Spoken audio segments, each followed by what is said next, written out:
ગુજરાત સરકારે રાજ્યને વૈશ્વિક સ્તરે સ્પર્ધાત્મક અને ટકાઉ ઔદ્યોગિક શક્તિ તરીકે વિકસાવવા ઔદ્યોગિક નીતિ 2026 જાહેર કરી છે.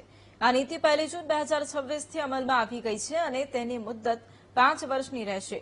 નવી ઔદ્યોગિક નીતિનું મુખ્ય લક્ષ્ય વિકસિત ગુજરાતથી વિકસિત ભારત 2047ના રાષ્ટ્રીય વિઝનને સાકાર કરવાનું છે. આ નીતિ દ્વારા ગુજરાતને ભવિષ્ય માટે તૈયાર આર્થિક કેન્દ્ર બનાવવાનો રોડમેપ તૈયાર કરવામાં આવ્યો છે.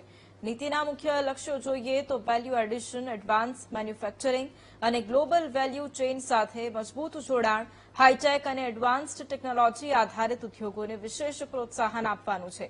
મહત્વનું છે કે ઔદ્યોગિક નીતિ અંતર્ગત રાજ્ય સ્તરીય સ્કેલ કમિટીની રચના કરાઈ છે તો 24 પ્રાથમિકતાવાળા ઉદ્યોગ ક્ષેત્રોની ઓળખ કરવામાં આવી છે અને નવા ઉદ્યોગ સહાય કેન્દ્રોની સ્થાપના કરવામાં આવશે.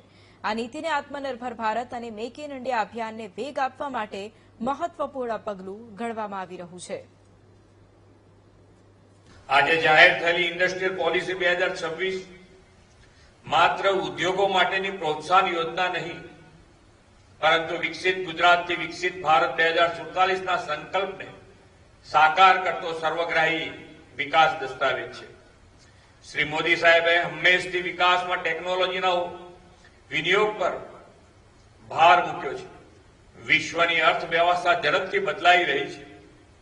Technology, artificial intelligence, green energy અને ગ્લોબલ સપ્લાય ચેઇનની નવી રચના ઉદ્યોગના સ્વરૂપને બદલાવી રહી છે. આ સ્થિતિમાં રાજ્યની નવી ઔદ્યોગિક નીતિ ભવિષ્યના ઉદ્યોગને ધ્યાનમાં રાખીને તૈયાર કરવામાં આવી છે. આજે 2047ના વિઝનને સાકાર કરવા માટે લાવવામાં આવી છે.